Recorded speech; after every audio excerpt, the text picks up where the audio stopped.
Bom dia, meus queridos alunos do sexto ano. Aqui nós estamos mais uma vez falando novamente do assunto sobre composição dos materiais, que por sinal tem aqui no livro de vocês, na página no capítulo 14, página 211, tá?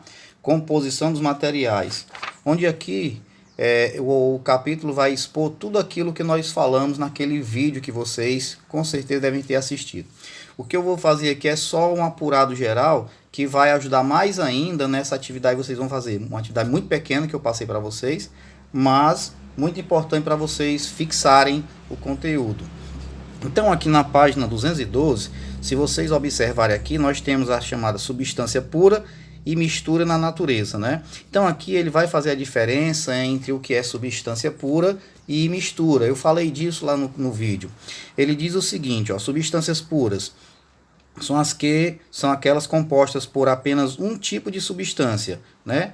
E as misturas, as que são formadas por mais de uma substância. Então ele vai aqui dizer a diferença entre substância pura e mistura. Substância pura, para você entender, é você pegar, tipo assim, no caso ele vai dar o exemplo aqui do gás de nitrogênio. Se você pegar o gás de nitrogênio, você vai observar, se você for fazer uma análise em toda a composição do gás nitrogênio, ele vai ter somente uma única composição, tá? Ou seja, ele só vai ter um tipo de substância, que é o próprio gás nitrogênio. Assim também para o gás oxigênio, tá?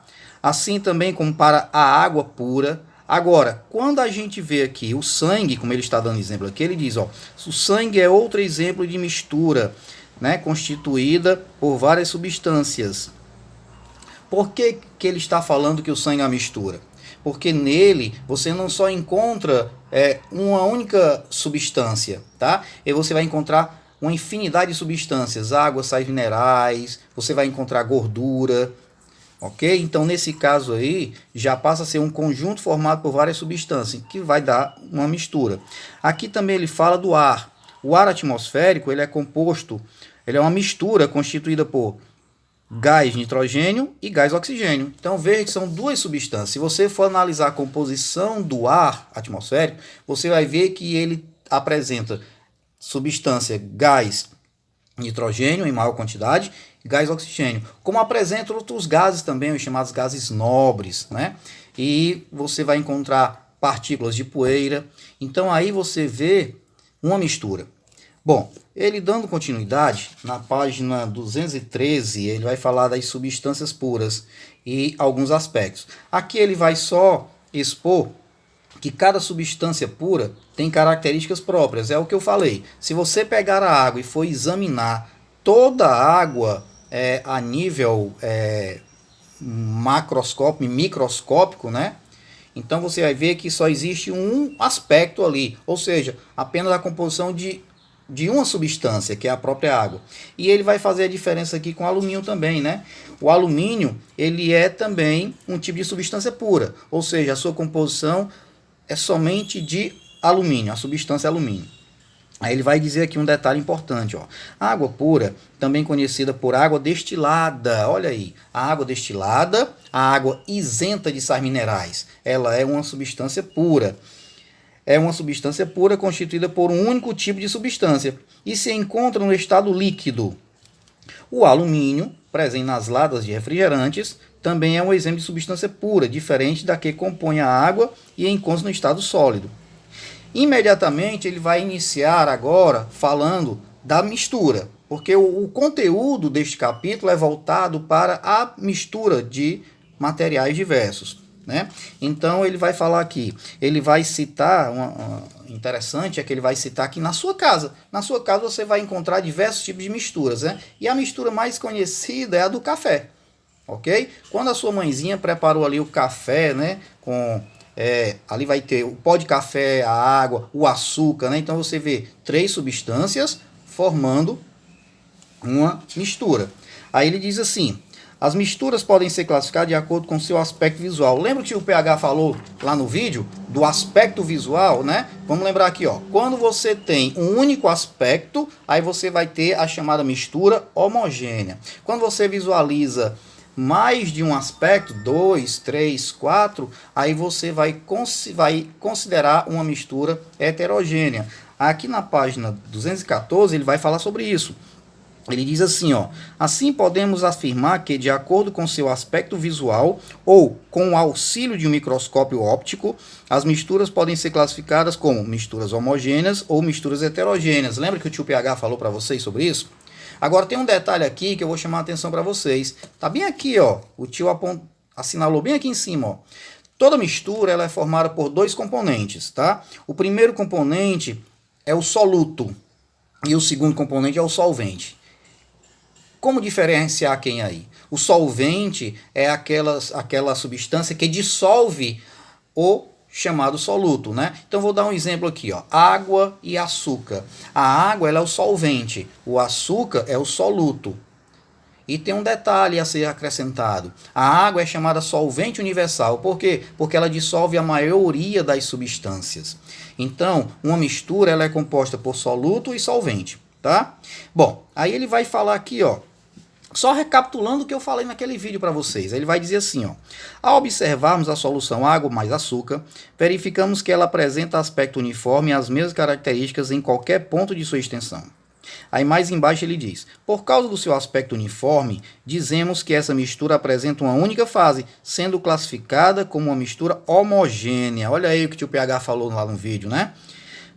Aí ele vai dizer, ó: podemos dizer então que as misturas são classificadas em função de seu número de fases.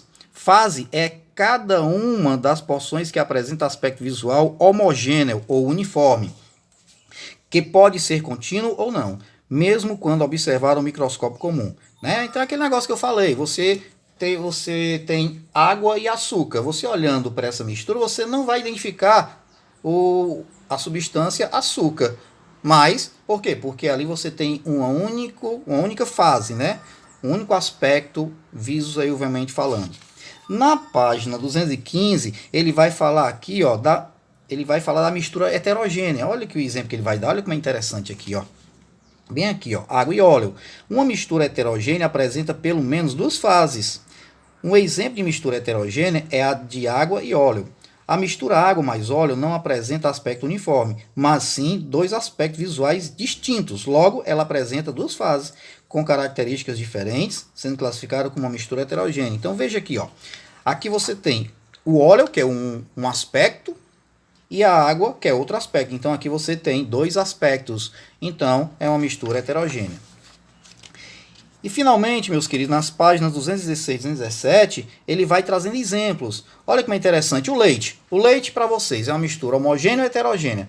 Muito bem, garoto. É isso mesmo, é uma mistura heterogênea. Como é que eu sei disso? Se você pegar uma porção de leite, faça isso na sua casa. Uma porção de leite, principalmente se depois dele ter sido fervido, você observar uns pontinhos assim amarelinhos, ó, na superfície dele. Isso aí é a gordura, meus queridos. Mas não somente gordura você vai encontrar no leite, você vai encontrar açúcar, sais minerais. Então, no leite é uma mistura heterogênea, porque você identifica os aspectos da gordura, no caso, diferenciada da proteína e dos outros ingredientes. Aí ele vai dizer aqui, ó: na ilustração ao lado há uma representação de como o leite é visto ao microscópio. As esferas amarelas indicam partículas de gordura. Olha aí o tio PH falando para vocês. Bem, aqui ele vai trazer outro exemplo, o sangue. O sangue também. Agora deixa eu chamar a atenção para uma coisa aqui. O sangue, dependendo de como você vai visualizar, ele pode ser muitas vezes classificado como homogêneo e heterogêneo.